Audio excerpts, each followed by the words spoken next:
Good morning, guys. Right, today we're at Whitley Bay. I've heard of Whitley Bay, I never knew where it was. I think that's how you say it, it's spelt like Whiteley, but I think it's Whitley Bay. I'm not sure if there's a song about it, to be honest.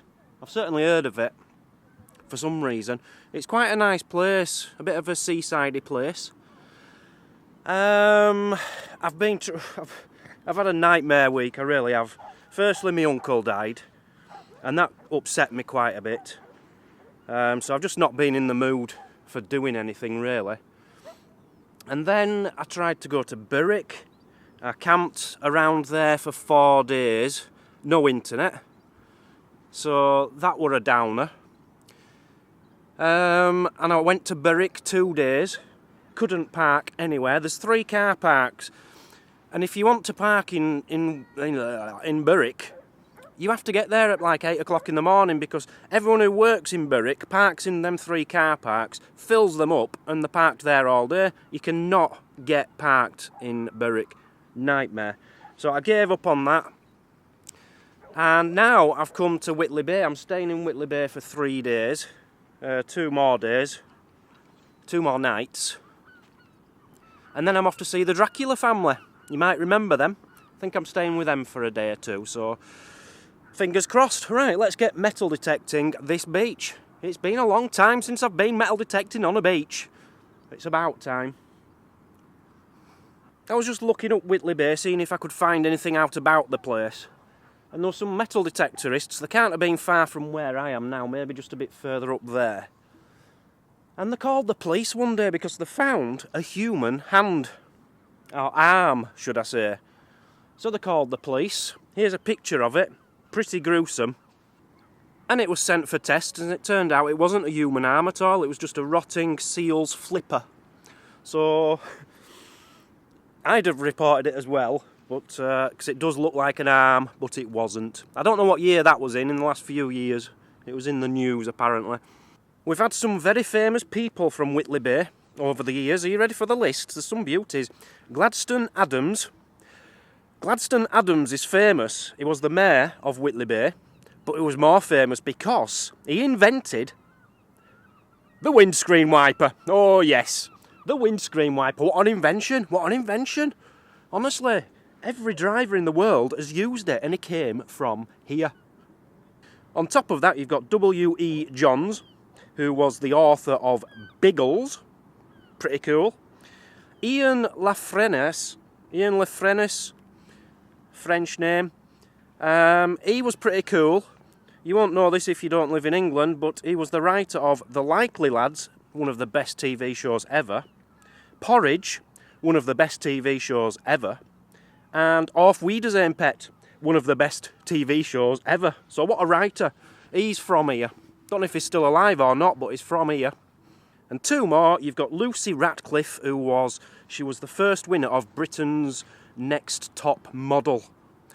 I've never watched it, but she sounds fit. I bet she was sexy. I'd love to see her running on this beach now, you know, like a Baywatch scene. And she comes up to me and says, "Ooh, hello Deep Digger Dan, I watch your videos all the time. How long are you going to be? Let me buy you a drink." And we'll just go have a quick drink. We talk about metal detecting and modelling. And then we go for a meal. And it's all going really well. And then I wake up. And the last one, Hilton Valentine, the guitarist from The Animals. So yeah, some really famous people from here, and a lot of footballers as well, but no one ultra amazing. So let's bring you up to date with the charity, who's donated in the last 10 days. It's 10 days since I announced who's been donating. Deepest Dark Goths of Whitby. I do know who that is now. I met him, he was in one of my videos once when I did like a Dracula thing. I went to a goth weekend at Whitby, and he was the best dressed person there in a big mask and all outfit and stuff. And we became like online friends on Facebook, and I haven't heard from him in a long time, but he's been donating. The Sharky Show, £30. Betty Ann Ferris, which is one of the best names ever, $50. Matt from Minnesota, doesn't say how much. Jason Rutter, £10. D.T. Moray, £30. Steve from California, $20. And another of the best names ever, Maxine Jagiello Watling, $100. DeShriver Danny, £19. And Fraser McBurney, $30. Thank you all very, very much. Now, I've made a bit of a decision here. We've raised £51,217. Now, that is only £783 away from £52,000, which would make it £1,000 raised every week of this trip. I think I've got 13 days left, 12 or 13 days. So, come on guys, get donating. Let's make it £52,000. That would be a fantastic landmark. All the links are in the description. Go to diggingthecoast.com and click donate. We're raising money for Rays of Sunshine to give a wish to some very, very poorly children. So please dig deep. One final time. Come on, let's do this. I was just about to give up, to be honest. I just haven't got the patience anymore for beach detecting. It's just so demoralising when all you get is one bottle top every hour. 20 pence and 2 bottle tops in 1 hour.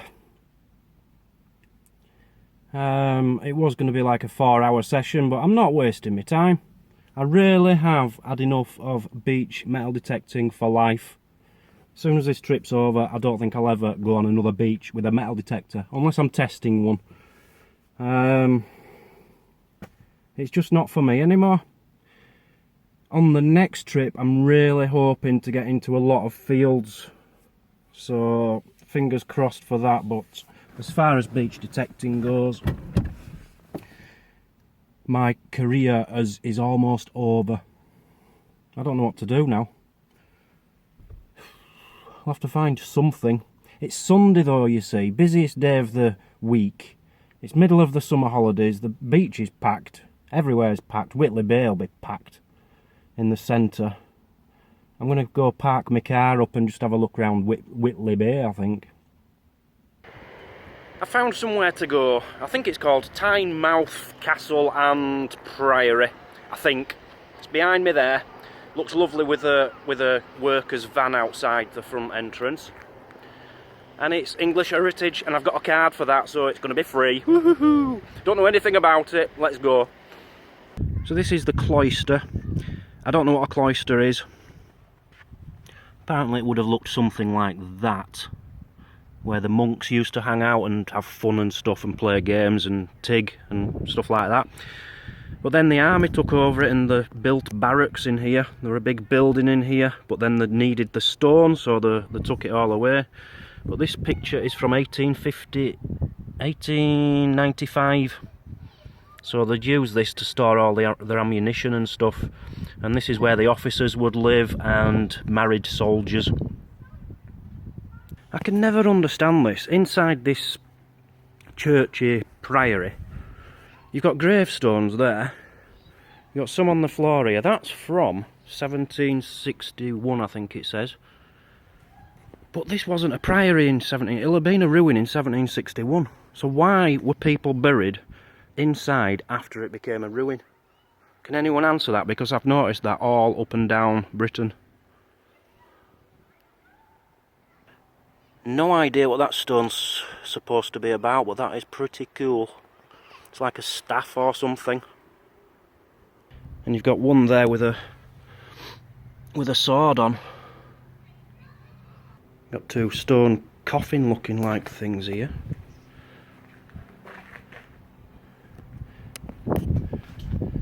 Must have been quite important to be buried there, but there's no information on who it was. So this place goes back like a zillion years, because in 1065 a priest who was here found some human bones under the church, and they were believed to be the remains of a Saxon saint called Saint Oswine. And people used to come on a pilgrimage to see him. That was what his tomb would have looked like. It'll have been around here somewhere. But this is what it'd have looked like. It's just hard to believe, looking at it now. This bit is beautiful.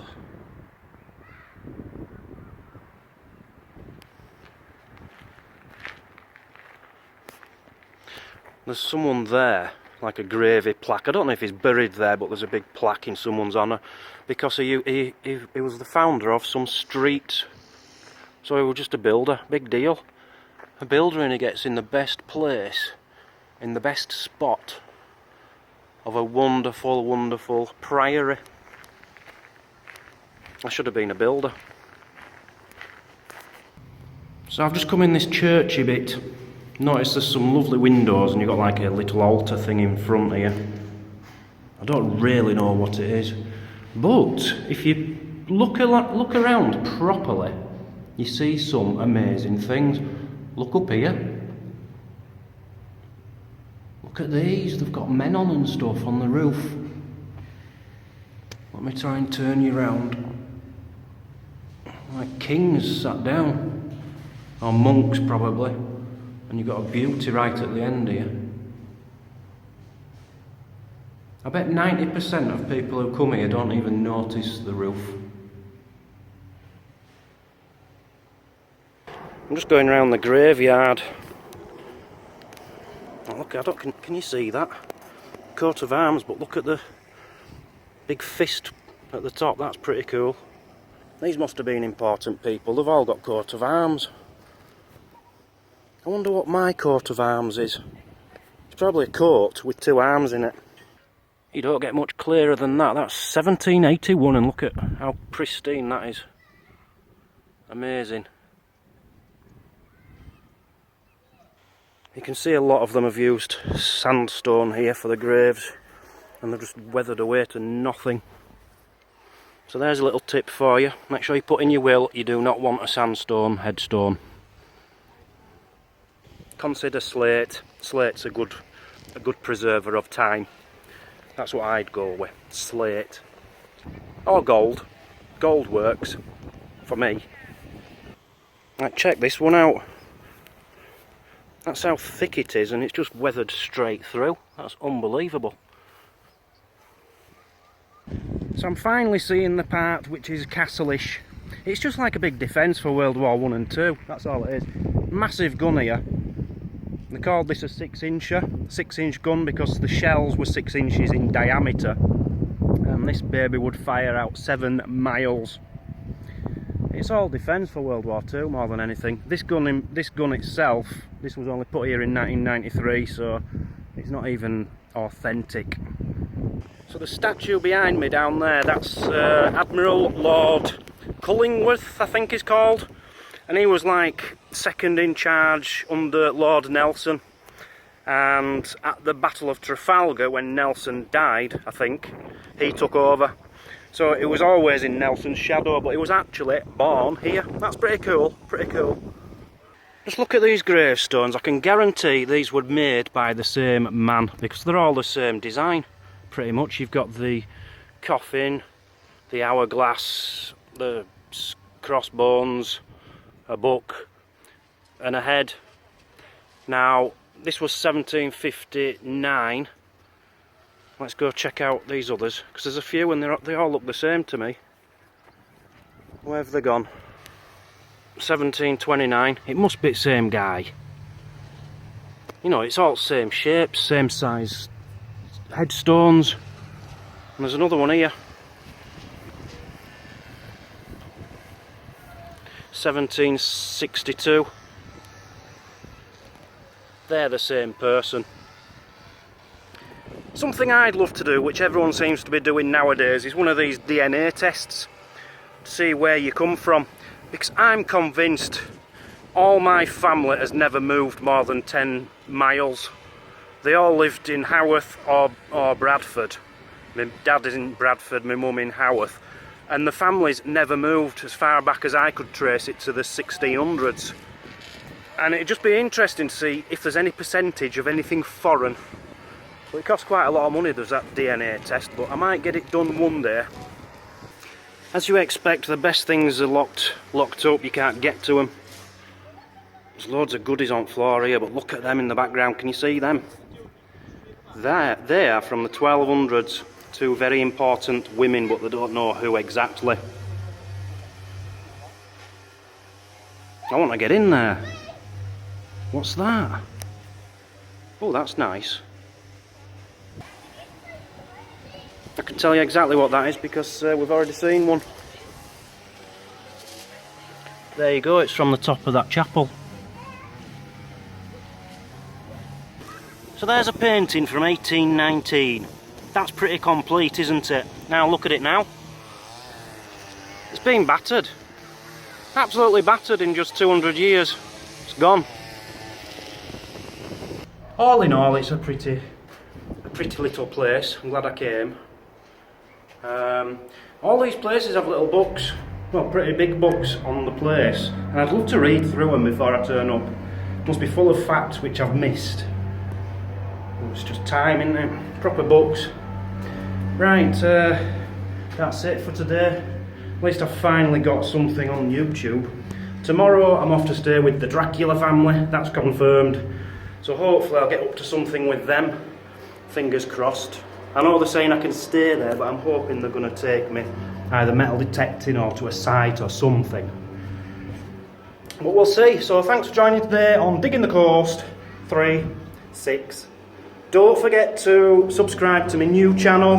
If you don't subscribe to it, you won't be able to follow me on my next expedition. Very important.